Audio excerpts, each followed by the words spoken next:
काम करते हैं, प्रथम सर से बात करके सब कुछ क्लियर कर लेते हैं। अगर तुम्हें लग रहा है ना कि वो भारी भरकम बेवकूफ लड़की किसी को कुछ नहीं बताएगी, तो तुम भी बेवकूफ हो। मेरी बात मानो, तुम उसे जॉब से निकाल दो। तुम्हारे लिए अभी सेफ ऑप्शन बस वही है। तुम कैसी बातें कर रहे हो निहारिका? इतनी सी प्रॉब्लम के लिए मैं उसे जॉब से निकाल दूं? मैं बात करूंगा ना उससे। और वो कौन सा मेरी कोई दुश्मन है जो मुझसे बता लेने के लिए हमारी बात वो सबको बता देगी? तो फिर जाओ अभी और उससे बात करो, उसे समझाओ और ये मैटर सॉल्व करो। सही कह रही हो, चल। हाँ, उसे वहीं पे लगा दो अच्छे से और इस तरफ फूलों की लड़ियों का गुच्छा बना दो। अरे ठीक से करो ना, दोनों कलर क्यों मिक्स कर रहे हो? काश मैं मंदिर को खुद अपने हाथों से सजा पाती और सारी तैयारियां भी खुद कर पाती। पर मुझे तो ये भी समझ नहीं आ रहा कि मैं तीज की पूजा का हिस्सा कैसे बनूं। खाटू जी प्लीज मेरी मदद कीजिए।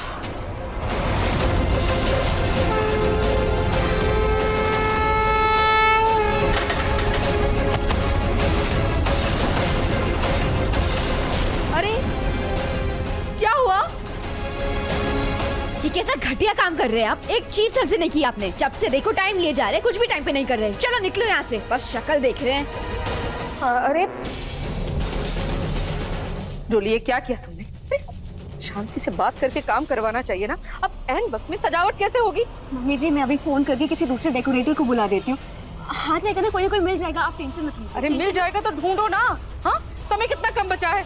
माँ जी देखिए ना क्या करती है लड़की। फोन करती हूँ।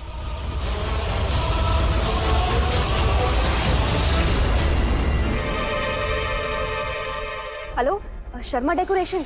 मुझे ना तीज की पूजा के लिए घर में डेकोरेशन करवाना है। सॉरी मैडम, सारी बुकिंग हो चुकी है। मेरे पास काम के लिए आदमी भी नहीं है और माल भी नहीं है। आपको इतना लास्ट मिनट अभी कोई नहीं मिलेगा। अरे हेलो, अब क्या करूं? इतना सारा डेकोरेशन। और कोई होगा? इस कमअकल लड़की की वजह से मैं अपने घर की पूजा खराब नहीं होने दूंगी। अब मुझे ही कुछ करना होगा। रूही, तेरे कहने पर मैंने सोशल मीडिया में इवेंट प्लानर की इंक्वायरी तो डाल दी है। बस अब कुछ ढंग के नंबर्स मिल जाएं जो काम आ जाए हमारे।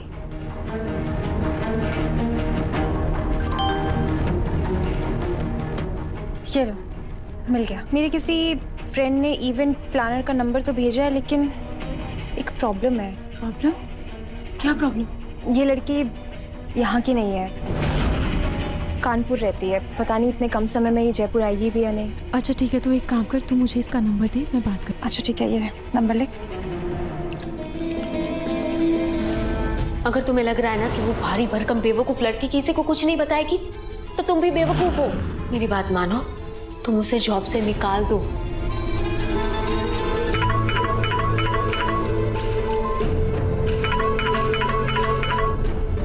किसका नंबर है? आप कौन? आप राध्या है ना? जी। मैं रूही गोइंका बोल रही हूँ। मुझे आपकी बहन गौरी से आपका नंबर मिला है और हमें तीज के त्योहार के लिए अपने घर पर सजावट करवानी है।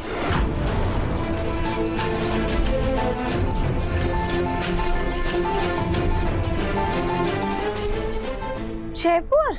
हाँ, मैं आपकी और आपकी पूरी टीम की प्लेन की टिकट्स करवा दूंगी। आप प्लीज जल्दी आ जाइए, बहुत अर्जेंट है। नहीं नहीं मैम, देखिए हम नहीं आ पाएंगे। जयपुर तो बहुत ज्यादा दूर है। हम तो कभी कानपुर से भी बाहर नहीं गए हैं और प्लेन को तो हमने सिर्फ तस्वीरों में देखा है। मैम हमसे नहीं हो पाएगा। आप किसी और को ढूंढ लीजिए, ठीक है? राध्या देखिए, मैं आपका डर समझ सकती हूँ। मुझे आपकी बहन गौरी ने बताया कि कैसे उनको चोट लगने के बाद आपने उनकी मदद की, इतनी बड़ी शादी को अकेले संभाला। फिर तो ये एक छोटा सा तीज का त्योहार ही है जिसकी सजावट आपको करनी है। आप तो ये आसानी से कर लेंगी। पर हम राध्या, कभी कभी हमें अपनी जिंदगी में ऐसी परिस्थितियों का सामना करना पड़ता है जिसके लिए हम शायद पूरी तरह से तैयार नहीं होते, पर उनसे डरने की बजाय हिम्मत करके उन्हें स्वीकार करके हमें आगे बढ़ना चाहिए। यही तो जिंदगी है।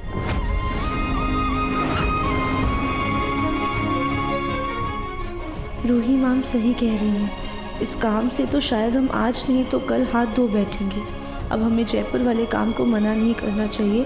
गौरी दीदी की इज्जत का सवाल है। ठीक है मैम, हम आ जाएंगे। Thank you so much Radhiya, इतने ऐन वक्त पर बताने के बाद भी आपने यहाँ पर आने का फैसला लिया। Thank you. तीज तो हमारे भोलेनाथ का त्योहार है और उनके लिए हम कभी भी मना नहीं कर सकते। और वैसे भी आपको पता है, हमारी मम्मी भी ना तीज का व्रत रखती थी। हो सकता है ये उन्हीं की मर्जी हो, तभी तो कानपुर में रहते हुए हमें जयपुर का काम मिला है। तुम बिल्कुल सही कह रही हो। आप बिल्कुल भी चिंता मत कीजिए, हम समय से पहुंच जाएंगे रूही मैम। मैम नहीं, सिर्फ रूही कही। आपको देखकर, आपकी बातें सुनकर अपनापन सा महसूस हो रहा है। ऐसा लग रहा है जैसे किसी बिछड़े हुए दोस्त से बात कर रही है। ठीक है रूही, आप चिंता मत कीजिए, हम आ जाएंगे। ठीक है, मैं आपको एड्रेस भेज देती हूँ। से बात करके हमें भी बहुत अपनापन सा लग रहा है। ऐसा लग रहा है जैसे भी बहुत पुराना रिश्ता है। खैर, ये काम तो हम कर देंगे, पर पहले हमें प्रथम सर को समझाना होगा कि उनका सीक्रेट हम किसी से नहीं कहेंगे।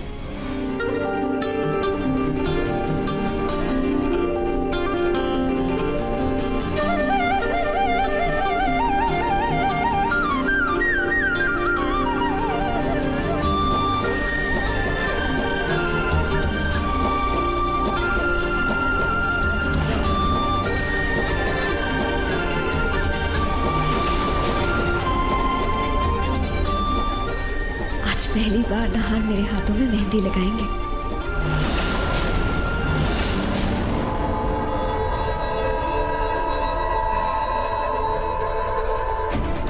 हे भगवान, जीजू सच में इस रोली को मेहंदी लगाएंगे क्या? नहीं नहीं, मुझे अपनी बहन पर पूरा भरोसा है। वो आज की पूजा में ऐसा अनर्थ कभी नहीं होने देगी। और वो करने क्या वाली है? सोनी जी, तो बताइए आपके हाथों में कौन सा डिजाइन बना?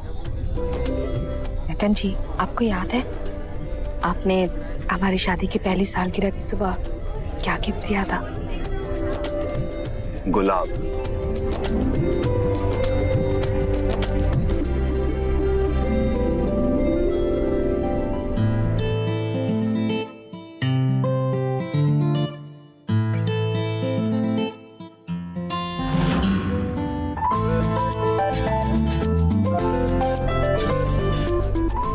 जूही, आज मैं तुम्हारे हाथों में ऐसा डिजाइन बनाऊंगा जो है तो मेरे पास, और उसके बिना मैं जी भी नहीं सकता, लेकिन तुम्हारे बगैर उसकी कोई कीमत नहीं।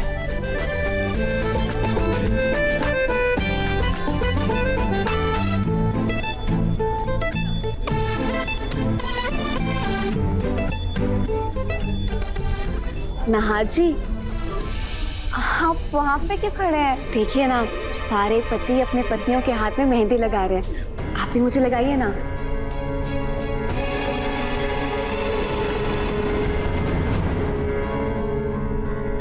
क्या हुआ दामाद जी, आप रुक क्यों गए? आइए आराम से।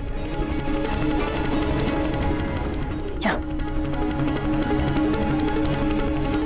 दामाद जी, क्या हुआ? क्या सोच रहे हैं आप? और जी, मैं आपकी रूही हूँ, आपकी रूही। पता नहीं ऐसा क्यों लग रहा है जैसे कि ये सही नहीं है। मेहंदी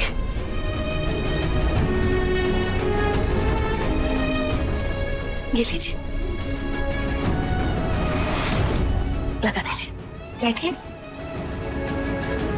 नहार सर कोई अच्छा सा डिजाइन सोच रहे हैं, है ना नहार सर? दरअसल मुझे नहीं पता ये कैसे बनाते हैं। अच्छा, आपको बिल्कुल भी नहीं आता है? तो एक काम कीजिए नहार सर, आप ना रोली जी के हाथ में मेहंदी मत लगाइए, वरना उनकी पूरी मेहंदी खराब हो जाएगी। क्या? नहीं नहीं, मुझे अपने हाथों पे अच्छी मेहंदी लगवानी है। दामाद जी, तीज में तो वैसे भी मेहंदी शगुन के लिए लगाते हैं, तो आप कुछ भी ऐसे डिजाइन बना दीजिए ना, ऐसे गोल भी बना देंगे तो चलेगा। नहार सर, अगर आपको मेहंदी लगाने में झिझक आ रही है तो एक काम कीजिए, पहले किसी और के हाथ पे प्रैक्टिस कर लीजिए, फिर रोली जी के हाथ में मेहंदी लगा दीजिएगा। अरे ओ, दिमाग से पैदल हो गया तुम?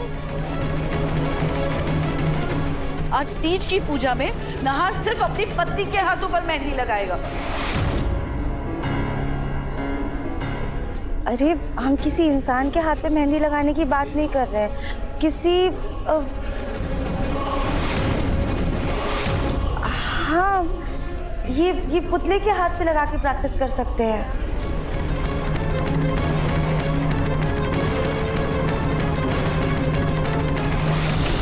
ये पुतला? पर ये पुतला यहाँ किसने रखा? ये तो मैंने क्लाइंट की प्रेजेंटेशन के लिए निकाला था, लेकिन ये यहाँ कैसे आ गया? शायद ये नहार सर की प्रैक्टिस के लिए ही बाहर आया है। अब पुतले पे मेहंदी लगाने में किसी को तकलीफ तो नहीं है ना? हम लेकर आते हैं।